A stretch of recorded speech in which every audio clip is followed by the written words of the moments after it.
What is something that seems easy to other people but is difficult for you? Write in the comments what you think about it, which is easy for everyone else but hard for you. Enjoy the show. Story 1. Saying goodbye. Not in a say goodbye to the dying way, but in a this meetup is over and we're going home way lol. I'm so bad at it, I'll either keep my guests in a perpetual loop of saying bye, and then keep talking, or literally usher them out the door and make them feel like I'm glad they're leaving. I don't know why I can't get this right, lol. Story 2. Conversations. I don't know when to jump in or out of a conversation. I don't know how to start a conversation. I often just don't have anything to say, which results in awkward silence. I don't know how to engage small talk or keep up a small talk. And it's not just IRL. I find phone calls terribly awkward and very uncomfortable. Conversations are just so hard. How do people manage conversations? Also, I always mistake left and right. Story 3 nowadays, probably learning. Was fine as a kid, but after school I completely closed off and let myself fall into a depression hole. After almost a decade of basically just sitting at home and rotting away, I'm trying to pull myself out. I'm currently in a 2 years apprenticeship, but I genuinely can't remember a lot of the things I learn, and I already know I'm gonna have severe issues with the tests I'll have next year, and in 2026, and I don't know what to do. Story 4. Waking up and going to sleep. I have terrible insomnia, and it's currently 4:20 a.m., not joking, as I type this, and I am wide awake. Even when I'm tired, I really can't get to sleep. But then when I wake up, I usually wake up only a couple hours afterwards, but I'll be so tired that I can't really get up and just lay there for the longest time. In the summer, I will usually get to sleep around 7 or 8 a.m. and wake up around 10 or 11 a.m. But because I am so tired that I will just lay there until like 2 p.m., which is when I can finally muster the strength to get up. I hate it so much because I'm already sad all the time. Then that makes me tired and irritable even more. I try my hardest to be an optimist, a kind and a happy person, but sometimes when nobody's around, I will want to cry. I am no longer able to though, as my eyes are so dry and my emotions are so empty at this point that I feel terrible all the time. If I could just get like 6 hours of sleep each night, I might be able to feel at least a little bit better. But, nope. Story 5. Knowing what day and date today is. What month is going on? How many days are there in a month? I literally don't bother knowing days and dates, because I'm just working and studying, and I literally look at my knuckles to remember how many days are there in a month. Also, how to continue a perfectly good conversation, how to get out of it, how to and when to end them, and posing for photos. Story 6. Maintaining friendships. I can maintain relationships with family and my long-term partner, but when it comes to friendships, it seems harder. Most people want to hang out more often than I have the capacity for, and I'm not always great at returning texts. I assume its friendships are lower commitment relationships, but also that I'm not finding my people. I'd be exhausted hanging out at loud places every weekend. I'd be content with a group of up to 2 other people like once or twice a month and don't need to text every day to feel connected. Story 7. Understanding what people are saying. Oftentimes I do not understand what people mean in regards to certain emotions, feelings, actions. I also seem to have some audio processing issues. I will hear people say words, but my brain refuses to actually make them into something I can understand as words. Like someone can say, "Hi, how are you?" And my mind tells me that something was said, but it's not sure what. For the longest time, people thought I was just hard of hearing, but I can hear people just fine. I just can't understand them. Really throws me off at work sometimes because they speak a lot of Spanish there, and I'm never sure if I can't understand because it's Spanish or if can't understand because audio processing problems. Story 8. Physically writing. I have a tic disorder and diagnosed OCD, and I have to rub, pinch, squint at, and tap the letters I write if they feel wrong, or I become incredibly agitated. It's been an issue since I was a kid, and I did very poorly in school, but nobody noticed. And I was too anxious and ashamed to really tell anyone about it. Dropped out of high school, got my GED, and was able to type in college and did very well thanks ADA accommodation. Story 9. Brushing my teeth and flossing. I have been brushing my teeth maybe once every 3-6 months for the last several years, and I floss about once every 2 years. Yesterday I brushed, flossed, mouthwashed, brushed my tongue, and even put my retainer in. I do that like once a year, and don't believe orthodontists who tell you will need braces again if you forget to wear it for a week or 2. I'm proof that that isn't the case, as my retainer wouldn't still fit if it were. Did it tonight too. Very proud of myself. Story 10. Recognizing people. If I don't see you daily and there's someone around who vaguely looks like you and has a similar body shape like you, and you have no special features about yourself that sets you apart, or I simply meet you in a different place than I know you from. Bad luck, no clue who you are. I run into that problem surprisingly often, and paired with my utter inability to remember names, have resorted to just not talk to people until they somehow conversationally revealed to me who TF they are. Story 11. Small talk, or just plain socializing. I'm an introvert, but I'm also just plain socially awkward, as I just don't get how people just start up conversations with people they don't know. Doesn't help that I think small talk is the most mind-numbing thing on the planet.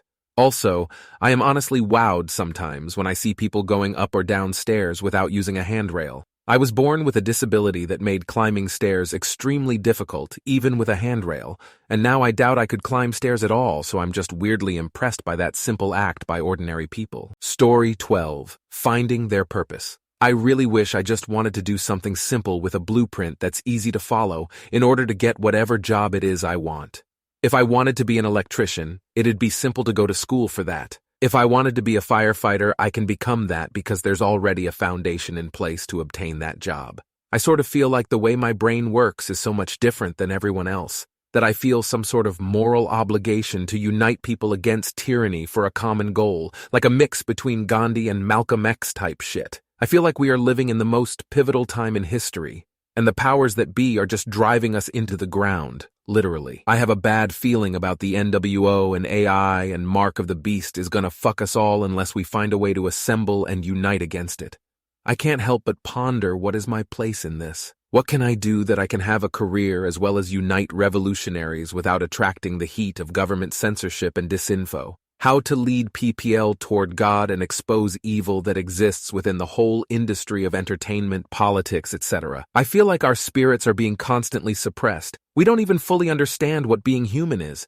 We have become so used to toxins and mental conditioning that we don't even understand the metaphysical and spiritual aspect of life, and I believe it's because the entities that control Earth need us to be their free-range slaves, and they literally feed off of our negative emotions. Hopefully I don't sound like a crackpot. I often wish I wasn't burdened with the knowledge I have. I pray often, and sometimes I feel like I get signs from God that point me towards a more spiritual existence, but it is beyond anything we understand in Western culture. Like maybe I'm supposed to become a monk and bring that knowledge to Americans who want to achieve a higher state of consciousness, thus uniting people slowly, one by one. People need to unite and start treating each other as if we are all family. IDK how to do that. Most would consider it impossible. Money is the root of all evil, and it isn't the answer. I wish I could understand the truth. What am I supposed to do with my life? I feel like what I want isn't as important as what the world needs, and no one seems to be doing much. We all go with the flow and turn the other cheek to evil, which is all by design. I feel like I have a lot of interesting and complex ideas that I'm never really good at conveying to others. But I think it's important everyone understands their enemy. Story 13. Knowing what age I was in a certain grade of school, or what year it was when I was in that grade. The two things just have no memory connection in my brain, so I used to always have to do the quick math from my graduation wire, which was a nice round number. People just always seem to recollect it so quickly in stories or when asked. I always thought it would click one day in my head, but never has. Since my niece and nephew were born, I do a way better job at doing the age -5 thing to connect age with grade. But when it comes to myself, I tend to talk based off of memory, so it takes me a sec to get to that. Story 14. Time management. I am very perfectionist and feel that my work is a reflection of me, so I refuse to hand something in that hasn't met my personal standards, which are often very high, so taking longer to do things is the consequence. I don't like doing things half-assed. Either I do it right or not at all. That being said, I have a fantastic track record of quality work, but at a cost. Working with the company that I'm with now, however, is starting to beat that habit out of me, because I feel I'm underpaid, so I've started to mostly just do the minimum and give extra effort only if I'm bored or feeling generous. I'm still very perfectionist in other aspects of my life and very competitive too, though, and I think it's because of my upbringing. Story 15. Being myself could be my lifelong depression and ADHD IDK. Anyway, I never felt like I could be myself. I'm often quiet or just in the background. I always say to myself, there's the me nobody knows, and then there's the useless version of me everybody knows. And to top it off, I never felt like I belonged here, ever since I can remember. There will be times my own body feels foreign, that I somehow came to possess this body, and that's why I never feel like I belong. The only times I can be myself is in my mind, and when talking to strangers online, they can't see me. Remember how I feel like sometimes my body isn't mine, so being myself is much easier. Story 16. Exercise, working out. I know it's not really ever easy to exercise and stay healthy for anyone. The concept of exercising is to push yourself out of your comfort zone, but so many people seem to enjoy it and feel happy and energized by exercising. But I dread thinking about working, hate every moment of it as I'm doing it, and feel exhausted, achy, and sweaty afterward. I wish I found it easy. Story 17. Fast walking. I'm a little heavy though, not so much so that you'd look at me and go, "Yeah, OFC, you can't fast walk, fatty, lol." However, even when I was little and lighter, fast walking just makes my feet hurt. Legs hurt so bad I have to stop and gives me worse stitches than Frankenstein's monster. My gym visits are nothing to write home about, but I'm relatively healthy. I'm destined to be the late flight airport walker's worst nightmare. I guess lol. Story 18. Treading water and whistling. Never have been able to do either. Everyone who's ever told me that I'm lying, that I must not really be trying, that I just need a lesson, or whatever else has, after being around me while trying to figure either one out or trying to show me how to do one or the other, has come to admit that I really just can't. I can swim well enough, but simply cannot tread water. I just drop like a rock whenever I try to stay upright in one place. My sister and a friend who runs a diving school both genuinely tried to help me tread water, and both eventually gave up after becoming as confounded as me about why and how it is that, even doing everything they showed me just the way they taught me, I still just sink. And I can make all kinds of unusual sounds, like making a loud drip sound by flicking my cheek. I even beat box and was once paid to do it as part of a kind of show at a party once. But for the life of me, I cannot whistle. Story 19. Time perception and management. Unless Google Maps is telling me specifically how long it takes to travel a certain distance, for example, I have no clue. Sometimes I'll sleep 3 hours and feel fantastic. If I don't check my phone, it sometimes takes until I open a curtain to realize I didn't sleep through the night. I've literally gotten ready to leave the house before realizing it's 12 a.m. and not 12 p.m. Sometimes I'll sleep 12 hours and feel like it was a 20-minute nap, so I'm exhausted. I gave myself an hour to edit, print, and mount my portfolio for my art show. It took 4 hours before I had to abandon the project because I ran out of printer ink. If I'd had ink, I probably would have been still going 2+ hours later, or maybe I wouldn't. I can't honestly tell. My partner hates it. Sometimes I'll be ready to go over to pick him up half an hour earlier that we said, and I'll be sat outside playing on my phone. Other times I'm apologizing because I'm half an hour late, and he's pissed at me. If we have appointments to keep, I tend to leave much earlier and just wait outside his house until I feel like it's an acceptable amount of time to be early. Then I let him know I'm there. Other times I've been sat at home staring at the clock waiting to leave at a decent time, because I know the second I try to do anything else, I'll lose track of time and be late. I rarely try to do more than a couple of tasks a day, because I can't tell how long anything will take me. Cleaning floors feels like 10 minutes one day and 3 hours another. Sometimes I'm crazy productive and will get through 10 loads of laundry, clean behind all my furniture, and still have time to write half a uni essay before I have to make dinner. Other days, I'm lucky if I get through my morning routine and get my emails answered before it's time for bed. I don't know where the time goes or how to fix it. Uni didn't go well. I crashed in the final year and went from a first in year 1 to a 2 by the end, largely because of my troubles with time, but also a mental and physical health issue that broke me. I've been concerned enough to go to my doctor about this, but I've been told it's nothing to worry about, just a combination of stress and probable unmanaged autism ADHD. But I've been like this my whole life. Story 20. A 12-step program. There are many. If you remotely fit in any one, I encourage you to join one. Work the steps and become part of a 12-step community. It will change the way you think and the way you look at life. You could also do the Oxford program, more Christian than a 12-step program. You don't have to believe in God. 12-step programs are not religious. You have to believe in the concept of a higher power that is greater than you. This is so that you learn humility and come to understand you can't control everything. It teaches you to let go and have faith that everything will be okay, even if everything feels like it's not okay. Faith does not have to be religious. It's akin to having faith that the sun will go down at night and rise in the morning, which is something we all believe in without a second thought anyway. We all have a lot of faith already. We just don't always acknowledge it. Story 21. Working. I get so depressed if I work full-time that I fear for my life. I just don't know how anyone can do it. It makes me unable to get out of bed. I've only ever done it for 6 months at once, and I kept needing to call out every 2 weeks because my stomach would hurt so badly that I couldn't walk. I have IBS, and flare-ups are triggered by stress. I got fired because I couldn't make it more than 2 weeks without getting sick in some way.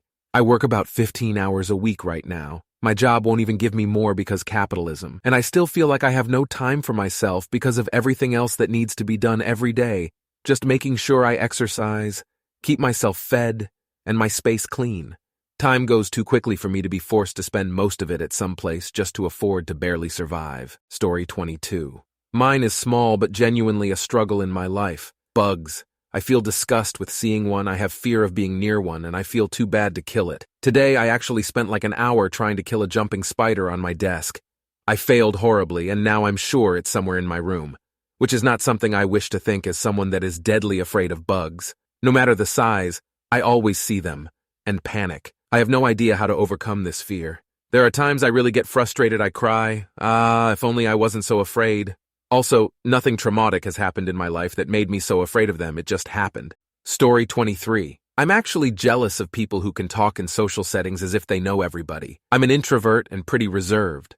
One of my best friends can just go into a bar, get us seats, and start up a conversation with people as if we were regulars at that bar. I realize this is not a special talent and there are millions of people that can do this. But me, I'm sitting there like, so, did you know that the first speeding ticket was given to someone that was going 5 miles an hour? Crazy, right? Nobody ever stays for the rest of the story. Story 24. Sleeping. For most of my life, I'm 41, I've had trouble sleeping. Tossing and turning, recurring nightmares, night terrors, general inability to fall asleep. For all of my teens through my 30s, I would get about 2-3 hours of sleep a night, never napped, and would often pull nighters during the work week. Now that I'm in my 40s, I've finally started sleeping about 6 hours a night. But even now I toss and turn, and it isn't very fulfilling sleep. I'm jealous of people who can lay down for 8 hours and wake up feeling refreshed. Story 25. Being a parent. 35. I work in the evenings running my own business, and my wife works during the day. She makes good money along with insurance, and my job literally only happens within a set time in the evening. So it makes sense for me to be the Sayad, but I am just not meant to be the Sayed. I'd rather work on my business, do art, make and record music, and run odd jobs and things, but I couldn't support us just doing that. Just had our second unplanned child a few years ago, who is just now in daycare 4 days a week, giving me some of my time back. But I'm just a person who loves immersing themselves in hobbies and improving my business. I love my kids, but I'm not mentally built for being the main parent. I realize it's pretty selfish, but it's what's best for us, so I continue on. Story 26. Understanding things without the how behind it. I was taking a cybersecurity course, and I took like a month or so to understand the first 7 modules only. They'd say something like, this future does end-to-end encryption, but I can't understand unless I go down a rabbit hole of how things get converted from bits to encrypted bits to interface. Each module I had to dive deep into the physics and the physical hardware and software of how things get done, instead of accepting they just get done. I never finished that course because I did like only 50 out of 200 plus modules in a whole year. So that's why I can't learn anything. Thank you very much for watching. If you liked the video, like it. Be sure to write comments and share your stories.